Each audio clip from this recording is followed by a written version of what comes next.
I think when I ended that relationship, and I felt relief, I eventually unpacked and realized it wasn't just relief because an unsatisfying relationship with this person who I realized wasn't the one had ended. It was relief that I can now get at the ship, the helm of the ship of my life and stir it. I don't have to wait for him or have these conversations about, why would you want to move to Africa and negotiate how our relationship would look if he didn't. And even in small ways, I didn't have to hold his hand through emotional grown-up stuff. I didn't have to wait for if he was ready to do certain things. I didn't have to plan my life around this other human being. Yeah. I could make a decision and do it. And even after that relationship ended, like I said, I dated quite a bit in Africa, and I was in a relationship and in love when I was in Africa, and I enjoyed those experiences, but there was a recurring trend. When it got to a point where I was expected, again, especially I think the way it works in heterosexual relationships, there's an extra layer of expectation for women to shape shift, to make compromises in order to get this privilege of love, right? It got to a certain point where I was like, at a certain point, I am going to be expected to go to his mama house, even though I don't feel like it, because I'm his woman and I don't want to. Which is something that in friendships, you aren't required to do. If my friend says, I don't want you to be alone on Christmas, girl, come to my brother's house. I had a friend who asked me this once because I didn't feel like being around people on Christmas. I wanted to just chill, right? I didn't want to go home to my own family. And she's like, if in case you get lonely, like you can always come to Johnny's house. That's her brother. And I was like, thank you. No, I'm good. And that was the end of it. I have never been in a relationship where that conversation would have gone like that. Now, not a boyfriend or a husband would say, okay, you're not my slave, but the expectation is that you would want to do those things because you are that person's partner. And if you don't, there is a sort of question or suggestion that, are you committed to this partnership, which doesn't get questioned when you have even a really good close friend who's been with you longer than the partner has. A friend would never question, you're not my friend now because you just don't want to do this thing. And I think it's that component of traditional conventional coupling that has always felt deeply, deeply unsatisfying to me. And so much so that all of the other things you get that are cool, like, you get the comfort, you get the second income, you do get the support.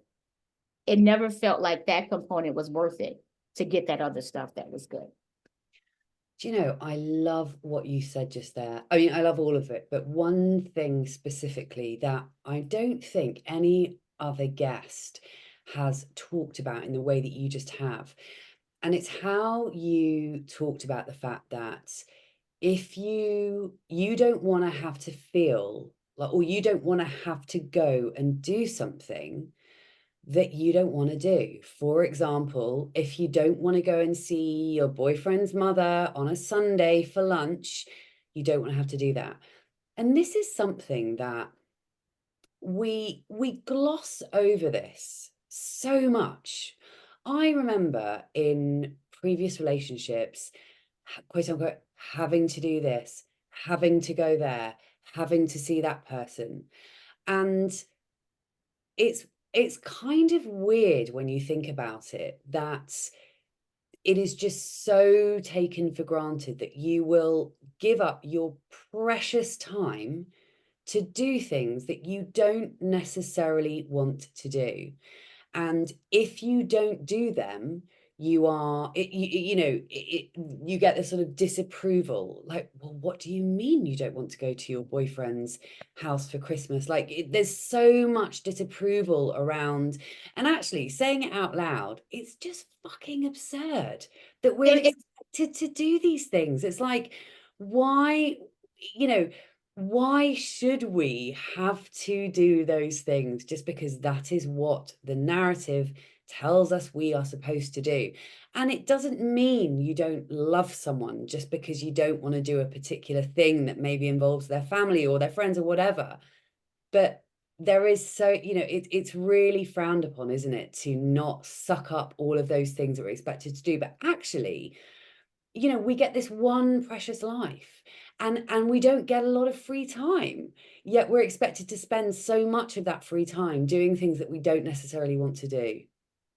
And I think I agree completely with what you're saying, and I would take it a step further is I think we put this one type of love and intimacy on this pedestal that is romantic partnership, because I've always felt, and I didn't realize I felt this until I reached my 40s, when you become more of yourself, and I started saying it out loud. I've always felt that a romantic partner is not the one. A romantic partner is one of a circle of care. But most cultures have put it on this hierarchy, especially if you do paperwork on a romantic relationship. If you marry one, then they go from like maybe the middle of the pedestal to at the top, like its own separate pedestal, right? We put romantic coupling on this pedestal, and we assign it criteria and rules that no other loving, caring relationship in our life gets. Like, and we wonder why they fail so often. Like this rigidity, this expectation that because you have taken on this role in someone's life as their romantic partner, you are held to all of these rules and structures that you are saying feels uncomfortable, feels unsatisfying, but suck it up. Because in order to get all the good stuff of this relationship, the support, the care, you got to give all of this up, right? And again, I don't think that exists in any other interpersonal loving relationship. It doesn't. It And just we doesn't. think it's normal. That's a part of becoming an adult. Yeah. You put it, as the Bible said, Yeah. away childish things, and you wrap your life around this person, and you do things you don't like doing, because maybe they'll do stuff they don't like doing for you too. And no one says, well, maybe we should not expect people to do stuff they don't like to do, period. Yeah. Completely. Completely. It's completely crazy when you think about it. Yeah, it is. And so many people buy into it, which is why I think when I was younger, I kept waiting for that moment when I would wake up and be normal and do what I'm supposed to do, and take on this and see all of this as normal. Yeah. Keturah, can I just say, by the way, I'm absolutely loving listening to you. I really am. I just wanted to say that. But I would love to talk to you about women of color and how, when it comes to this, all of this stigma and all of the assumptions around what we are going to do as women with our lives, and the societal narrative and all of this stuff that we're obviously referring to now. How much do you think being a Black woman from the south of the US impacts that narrative? In other words, is being a Black woman an extra layer that makes it even more difficult to go against that story that we're supposed to play out? Most definitely. I think being a Black woman, especially a Black American woman, having been raised in the South, and I'm a Gen Xer, so I We're became, exactly the same age, by the way. I'm 48. oh, yes, Yeah. Well, exactly, I'm right? nearly 49. You're 49, right? I'm 49, I'll be 50 Yeah. next year. Yeah, so Yeah. we're the same age essentially, Yeah, right? exactly. Exactly. I came of age literally, I was born in 1975, the year that credit card companies in this country said, okay, women, we'll let you have an account without your husband. Wow. Around the time I was born, mortgage companies said, if you have money, you can have a mortgage. You don't need a husband, ladies. You can just sign this mortgage if you have the money for it, right? I came of age in that generation right after the world became more open to women, and the world said, you can opt out of this construct of marriage and nuclear family and still live an adult life, right? When you are a Black woman, there is a whole infrastructure to convince you that you are not enough. You are too much of this or not enough of that. And especially when it comes to the world of romantic partnership, is what I'm going to say for a heterosexual context. Again, I want to be very clear that my queer sisters face, I'm sure, similar layers, but it shows up differently for them. But especially when you are a heterosexual woman, and how partnership works and how patriarchy is deeply embedded in all of our contexts. Black folk are not immune to it, right? Yeah. When you are a Black woman who is heterosexual, there is a very specific messaging that's sent that you are too independent, you are too self-sufficient. So you have to work extra hard to be soft and to be feminine, because we all know feminine is code for weak and not able to do certain things that this strong, powerful man does for you. So you have to work harder, since you are naturally, as a Black woman, a man. You have the ability to take care of yourself. You have the ability to hold yourself accountable emotionally, have all that. You have to work extra hard to get chosen by a man. Because simultaneously, here in America, Black men are a threat. There is a reason why the police try to kill them. So you're doubly taxed with working harder to be soft, so that Black man, who truly is a target in every sense of the word in his country, has a reason to feel good about himself and to perform manhood and masculinity in a way that he is not allowed to, because without whiteness, he's not given the privileges of patriarchy the same way as a white man. So you have all of this that you were held accountable for, and you raise the children, again, to help that Black man who already is left out of the spoils of patriarchy because he's not white.